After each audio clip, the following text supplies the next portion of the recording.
नमस्कार, DD news के इस विशेष बुलेटिन में आप सभी का स्वागत है। मैं हूं लालचंद्र सिंह और मेरे साथ है मेरी सहयोगी बीना सिंह। तो सबसे पहले शुरुआत करते हैं हेडलाइंस के साथ। प्रधानमंत्री नरेंद्र मोदी ने एशियाई खेलों में हिस्सा लेने वाले भारतीय एथलीटों से किया संवाद। उत्कृष्ट उपलब्धि के लिए बधाई देते हुए कहा, आज आपकी वजह से देश के हर कोने में है उत्सव का माहौल। पीएम ने खिलाड़ियों से नशीले पदार्थों के खिलाफ युवाओं को जागरूक करने का आह्वान करते हुए कहा, आप हो सकते हैं इसके ब्रांड एम्बेसडर। इस्राएल और हमास के बीच भीषण संघर्ष जारी। फोन पर ताजा हालात की जानकारी देने के लिए प्रधानमंत्री नरेंद्र मोदी ने इजरायली प्रधानमंत्री बेंजामिन नेतन्याहू का जताया आभार। कहा, मुश्किल वक्त में इजरायल के साथ मजबूती से खड़ा है भारत। 5 राज्यों में चुनाव की घोषणा के बाद राजनीतिक दलों का प्रचार शुरू। केंद्रीय गृह मंत्री और बीजेपी के वरिष्ठ नेता अमित शाह ने तेलंगाना के आदिलाबाद में जन गर्जना सभा को किया संबोधित। मध्य प्रदेश में राहुल गांधी की रैली को किया गया संबोधित। आम आदमी पार्टी की बढ़ी मुश्किलें। मनी लॉन्ड्रिंग मामले में विधायक अमानतुल्लाह खान के ठिकानों पर प्रवर्तन निदेशालय के छापे। आबकारी मामले में संजय सिंह की हिरासत 13 अक्टूबर तक बढ़ी। बीजेपी कार्यकर्ताओं ने मुख्यमंत्री अरविंद केजरीवाल के इस्तीफे की मांग को लेकर दिल्ली में किया प्रदर्शन। खेल की खबरों में आईसीसी विश्व कप में इंग्लैंड और बांग्लादेश के बीच मैच जारी। इंग्लैंड द्वारा जीत के लिए मिले 365 रन के लक्ष्य का पीछा करते हुए बांग्लादेश ने गंवा दिए 6 विकेट। एक पाकिस्तान और श्रीलंका के बीच भी एक और मैच जारी।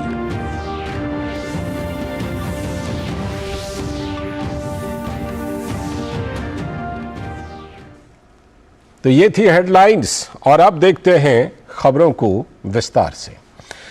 प्रधानमंत्री नरेंद्र मोदी ने एशियाई खेल में हिस्सा लेने वाले भारतीय एथलीटों के दल के साथ बातचीत की और उन्हें संबोधित किया। यह कार्यक्रम प्रधानमंत्री द्वारा एशियाई खेलों में एथलीटों की उत्कृष्ट उपलब्धि के लिए उन्हें बधाई देने और उन्हें भविष्य की प्रतियोगिताओं के लिए प्रेरित करने का एक प्रयास है। भारत ने एशियाई खेल में 28 स्वर्ण पदक सहित कुल 107 पदक जीते हैं। जीते गए पदकों की कुल संख्या के सिलसिले में एशियाई खेलों में ये भारत का सर्वश्रेष्ठ प्रदर्शन है। इस कार्यक्रम में एशियाई खेलों के लिए भारतीय दल के एथलीट, उनके कोच, भारतीय ओलंपिक संघ के अधिकारी, राष्ट्रीय खेल महासंघों के प्रतिनिधियों सहित युवा कार्यक्रम और खेल मंत्रालय के अधिकारियों ने भी हिस्सा लिया। प्रधानमंत्री ने इस मौके पर खिलाड़ियों से नशीले पदार्थों के खिलाफ युवाओं को जागरूक करने का आह्वान किया। उन्होंने कहा कि वे इसके ब्रांड एम्बेसडर हो सकते हैं।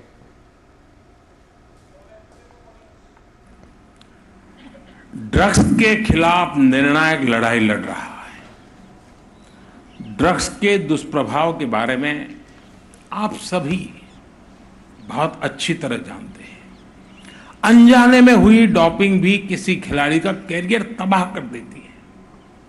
कई बार जीत की चाहत कुछ लोगों को गलत रास्तों की तरफ ले जाती है, लेकिन इससे ही आपके और आपको, हमारे युवाओं को आपके द्वारा मैं सतर्क करना चाहता हूं।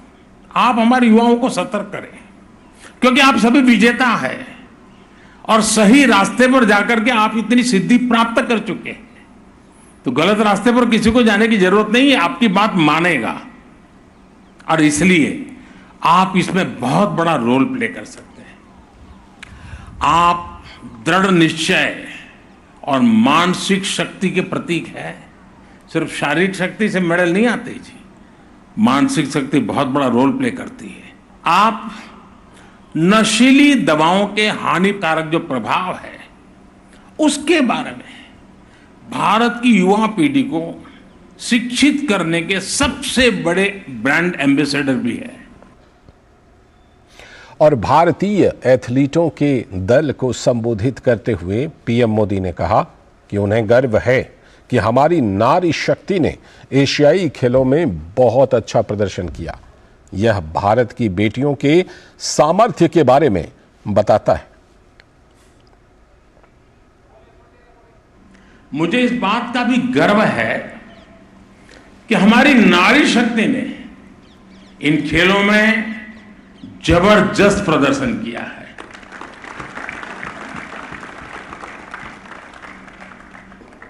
जिस जज्बे के साथ हमारी महिला खिलाड़ियों ने अपना प्रदर्शन किया, वो बताता है कि भारत की बेटियों का सामर्थ्य क्या है। भारत ने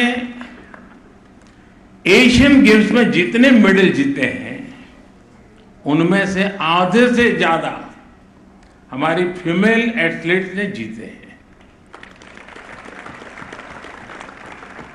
बल्कि इस ऐतिहासिक सफलता का शुभारंभ भी हमारी महिला क्रिकेट टीम ने ही किया था। बॉक्सिंग में बेटियों ने सबसे ज्यादा मेडल जीते।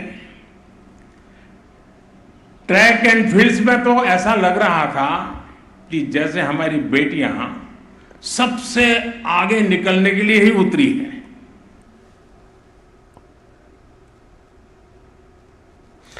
और अब बात इजराइल की।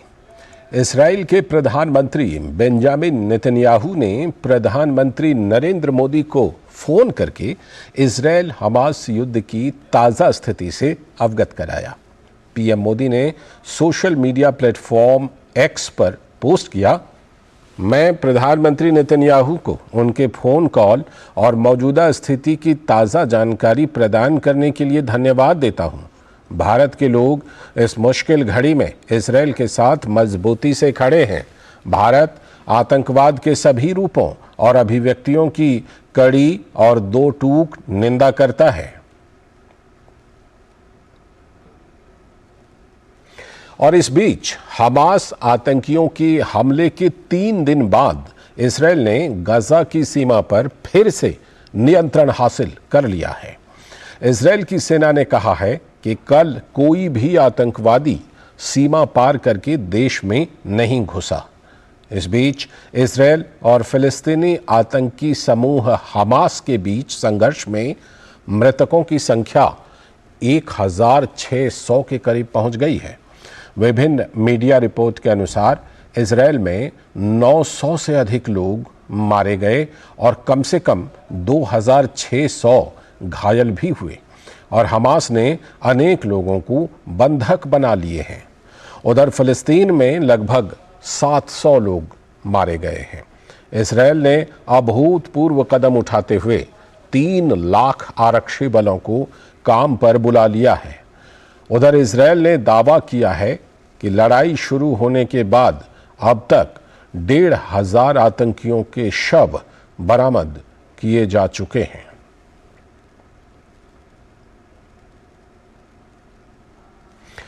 और संयुक्त राज्य America, France, Germany, United kingdom और इटली के नेताओं ने संयुक्त बयान जारी कर आतंकवादी समूह हमास के द्वारा इजराइल पर अचानक किए गए हमलों की निंदा की है।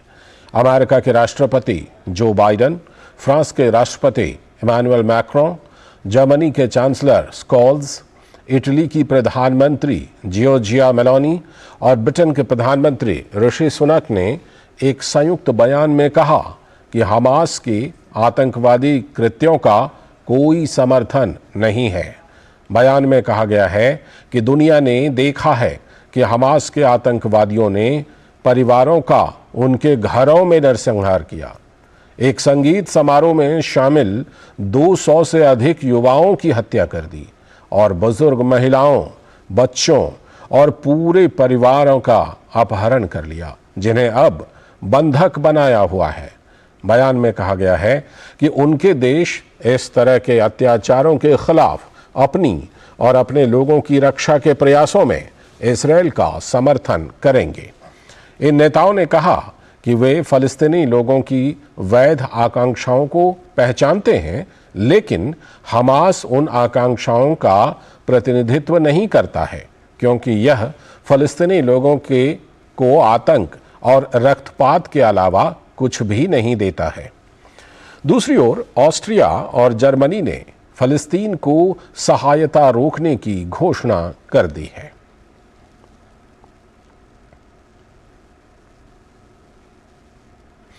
और अब देखते हैं कि इस मुद्दे पर देश में क्या हो रहा है। इजरायल और हमास के बीच छिड़ी जंग पर कांग्रेस पार्टी ने एक प्रस्ताव पारित कर फलस्तीन के अधिकारों का समर्थन किया है, लेकिन कांग्रेस के इस प्रस्ताव में इजरायल और उस पर हुए हमले का कोई जिक्र तक नहीं है। कांग्रेस ने अपने प्रस्ताव में हमास के आतंकियों की भी निंदा नहीं की है, तो कांग्रेस के इस दोहरे चरित्र पर भाजपा ने हमला बोल दिया है। केंद्रीय मंत्री अनुराग सिंह ठाकुर ने सोशल मीडिया प्लेटफॉर्म एक्स पर कहा कि ऐसे समय में जब भारत के सबसे महत्वपूर्ण मित्रों और साझेदारों में से एक अपने अब तक के सबसे बुरे दौर से गुजर रहा है, कट्टरपंथी इस्लामी बर्बर लोगों के एक समूह के कारण कांग्रेस पार्टी और राहुल गांधी ने यह स्वीकार करने से इनकार कर दिया कि यह एक घृणित आतंकवादी कृत्य है। वहीं प्रहलाद जोशी ने कहा कि कांग्रेस फिर आतंकवादी संगठनों और आतंकवाद का समर्थन कर रही है। इस रुख से INDI गठबंधन की अग्रणी पार्टी ने खुद को देश के सामने उजागर कर लिया है। जब पार्टी खुलेआम हिंसा के साथ खड़ी है, तो वह अपने देश और नागरिकों की रक्षा कैसे करेगी?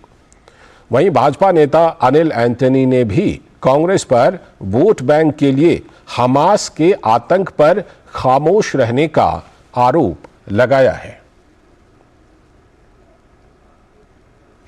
और भारतीय जनता पार्टी के नेता मनोज तिवारी ने कांग्रेस के हमास पर समर्थन वाले बयान की निंदा की है।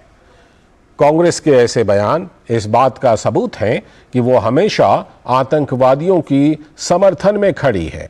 देश आतंकवाद के समर्थन में कांग्रेस के ऐसे बयान से स्तब्ध है, ये बात मनोज तिवारी ने कही। एक जगह ले जाकर के यातनाएं दी गई हैं, इसके बाद भी कांग्रेस हमास के समर्थन में, फिलिस्तीन के समर्थन में अगर आज बयान दे दिया है तो इसका मतलब स्पष्ट है, आतंकियों के समर्थक हैं और ये देश ये देख करके स्तब्ध है। और इजरायल पर हमास आतंकियों के हमले के बाद छिड़ी लड़ाई के बीच अलीगढ़ मुस्लिम विश्वविद्यालय परिसर में एक मार्च निकाले जाने को लेकर विवाद हो गया है। फलस्तीन के समर्थन में निकाले गए इस मार्च को लेकर कई छात्रों के खिलाफ मामला दर्ज किया गया है। यह मार्च रविवार शाम परिसर में निकाला गया था। छात्रों के खिलाफ अलीगढ़ के सिविल लाइंस थाने में विभिन्न धाराओं में मामला दर्ज किया गया है।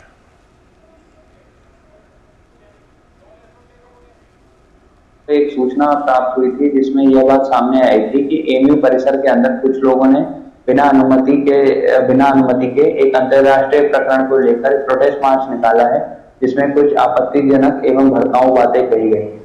इस संबंध में अवगत कराना है कि थाना सिविल लाइन पर सुसंगत धाराओं में FIR पंजीकृत कर ली गई है और विधिक राय लेते हुए इसकी विवेचना निष्पक्ष तरीके से कराई जा रही है।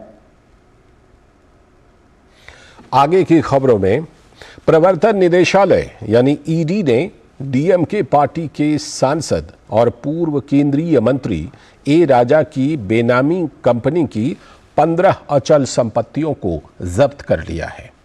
ED का कहना है कि जांच पड़ताल से पता चला है कि राजा ने वर्ष 2004 से 2007 तक केंद्रीय मंत्री के पद पर रहते हुए गुरुग्राम से बाहर एक रियल एस्टेट कंपनी को पर्यावरण क्लियरेंस मंजूर की थी।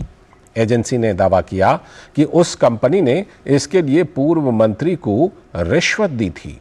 प्रवर्तन निदेशालय ने यह भी बताया है कि तथाकथित कंपनी ने किसी तरह की कारोबारी गतिविधियों में शामिल नहीं रही। जांच से यह भी पता चला है कि तमिलनाडु के कोयंबटूर में अवैध तौर पर प्राप्त धन से 45 एकड़ भूमि खरीदी गई थी। और वीवो मोबाइल मामले में ईडी ने 4 आरोपियों को गिरफ्तार कर लिया है। इसमें चीनी राष्ट्रीयता वाले ग्वांग वेनक्यांग, लावा इंटरनेशनल के प्रबंध निदेशक हरिओम राय, राजन मलिक और सीए नितिन गर्ग शामिल हैं।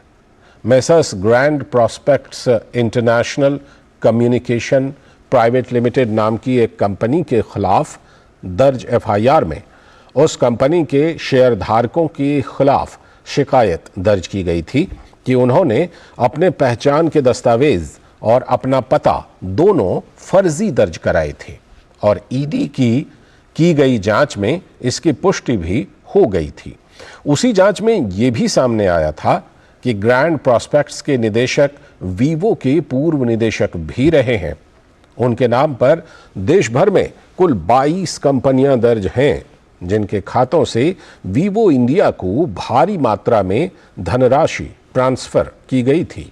इसी के साथ भारत में लगने वाले टैक्स को कम करने के लिए वीवो इंडिया के लगभग 125 करोड़ के टर्नओवर का आधा चीन को भेजा गया था। आम आदमी पार्टी के नेताओं की मुश्किलें लगातार बढ़ती ही जा रही हैं। दिल्ली की शराब नीति में घोटाले के मामले में गिरफ्तार आप सांसद संजय सिंह को प्रवर्तन निदेशालय ने राउज एवेन्यू कोर्ट में पेश किया। इस दौरान ईडी ने कोर्ट में बताया कि संजय सिंह के खिलाफ घूस लेने के लिए मांगने के सबूत हैं। ईडी ने कोर्ट से संजय सिंह की रिमांड मांगते हुए दावा किया कि वे जांच में सहयोग नहीं कर रहे हैं। तो अदालत ने संजय सिंह को 13 अक्टूबर तक के लिए हिरासत बढ़ा दी है। और इधर प्रवर्तन निदेशालय ने आम आदमी पार्टी के विधायक अमानतुल्लाह खान के घर पर छापा मारा है। मनी लॉन्ड्रिंग के एक मामले में ईडी ने ये कार्रवाई की है। अमानतुल्लाह खान पर वक्फ बोर्ड की जमीन को लेकर घोटाला करने का आरोप है। पिछले साल एंटी करप्शन ब्यूरो ने भी दिल्ली में अमानतुल्लाह खान से जुड़े 5 अलग अलग ठिकानों पर छापेमारी की थी। दिल्ली भाजपा, आम आदमी पार्टी और अरविंद केजरीवाल के खिलाफ जन जागरण अभियान चला रही है। आज दिल्ली के चौक चौराहों पर दिल्ली बीजेपी युवा मोर्चा के कार्यकर्ता केजरीवाल सरकार के खिलाफ प्रदर्शन कर रहे हैं। दिल्ली के आईटीओ चौक पर दिल्ली भाजपा के अध्यक्ष वीरेंद्र सचदेवा ने अरविंद केजरीवाल के खिलाफ किए जा रहे प्रदर्शन में हिस्सा लिया।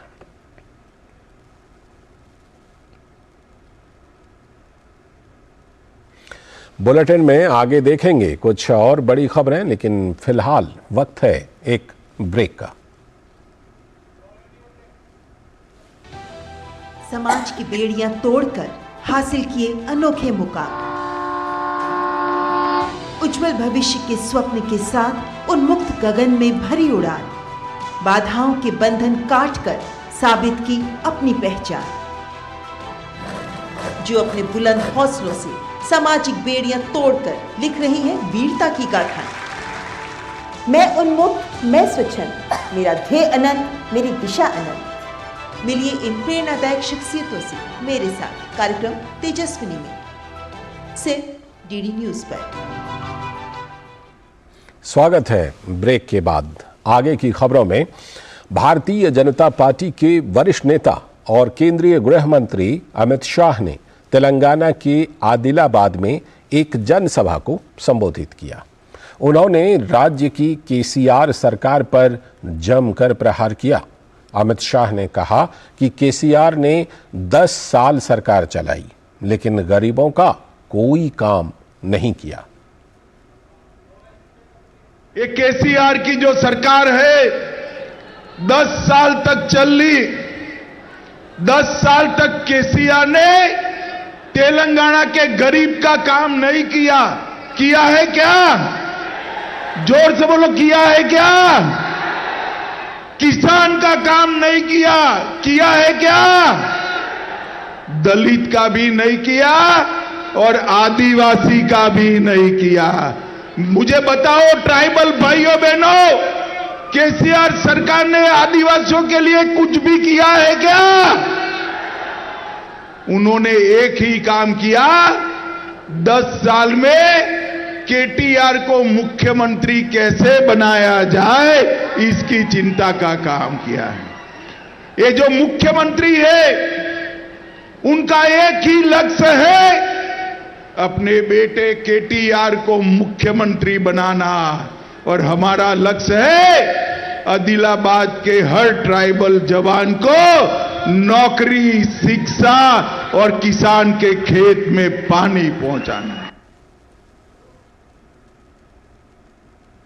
अगली खबर, विदेश मंत्री डॉक्टर एस जयशंकर कल कोलंबो में भारतीय सागरीय परिधि संघ के सदस्य देशों की मंत्री परिषद की 23वीं बैठक में भाग लेंगे।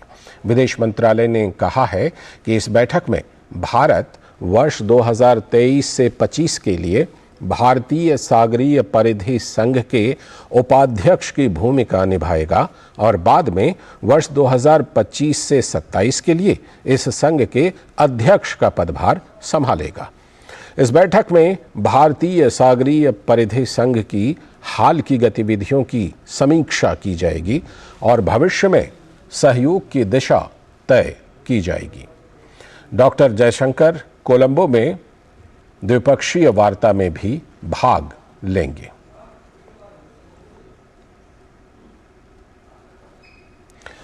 खबर पुडुचेरी से, जहां महिला मंत्री चंदीरा प्रियंका ने आज कैबिनेट से इस्तीफा दे दिया। उनके पास परिवहन और आवास सहित कई विभाग थे। बताया जा रहा है कि उन्होंने अपना इस्तीफा उपराज्यपाल डॉक्टर तमिलिसाई सुंदरराजन को सौंप दिया है।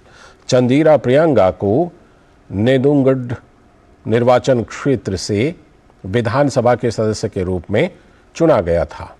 उन्होंने कहा है कि एक विधायक के रूप में लोगों के कल्याण के लिए वो काम करती रहेंगी। खबर पूर्वोत्तर से, त्रिपुरा के मुख्यमंत्री माणिक साहा ने दुर्गा पूजा के लिए एक खास घोषणा की है।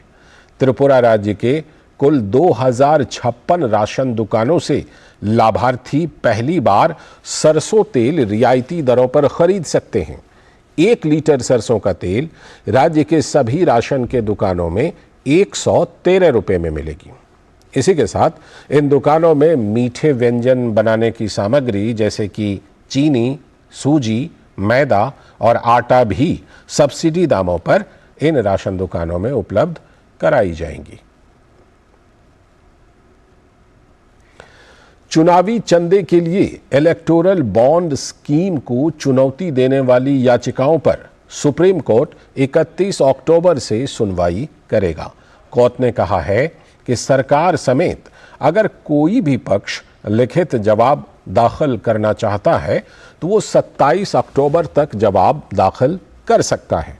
सुप्रीम कोर्ट में दायर याचिकाओं में कहा गया है कि इलेक्टोरल बॉन्ड के माध्यम से राजनीतिक दलों को मिलने वाले चंदे के स्रोत का पता नहीं चलता। याचिकाकर्ताओं का आरोप है कि ये भ्रष्टाचार को बढ़ावा देने वाली योजना है।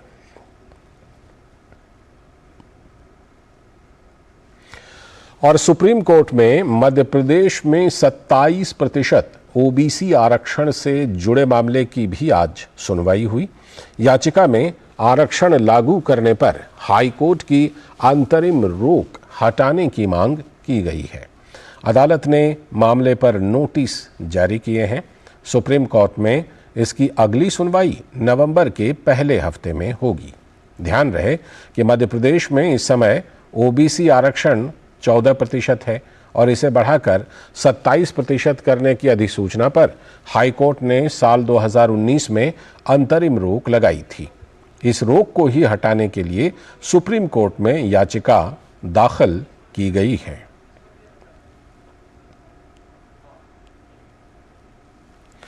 महिला एवं बाल विकास मंत्री स्मृति ईरानी ने आज नई दिल्ली में बच्चों में कुपोषण के प्रबंधन के लिए प्रोटोकॉल की शुरुआत की। यह आंगनवाड़ी स्तर पर कुपोषित बच्चों की पहचान और प्रबंधन के लिए विस्तृत कार्यक्रम है, जिसमें रेफरल, पोषण प्रबंधन और अनुवर्ती देखभाल पर ध्यान देना शामिल है। कुपोषण तब होता है जब किसी व्यक्ति के आहार में शरीर के समुचित कार्य के लिए आवश्यक महत्वपूर्ण पोषक तत्वों और ऊर्जा की कमी होती है। इसमें अल्प पोषण, जिसके कारण विकास रुका हुआ है, और अति पोषण, जिसके कारण मोटापा और संबंधित समस्याएं शामिल हैं। दोनों ही स्थितियां शामिल हैं। कुपोषित बच्चों की पहचान और उनका उपचार मिशन पोषण के दूसरे चरण का एक अभिन्न पहलू है।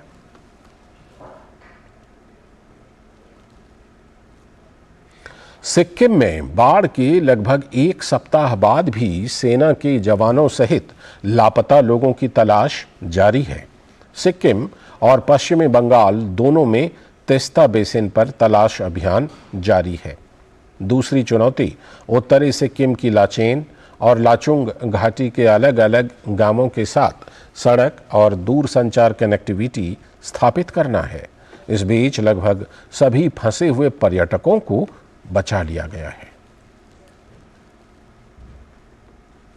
इसी के साथ इस विशेष बुलेटिन में इतना ही। मुझे और मेरी सहयोगी बीना सिंह को दीजिए अनुमति। नमस्कार।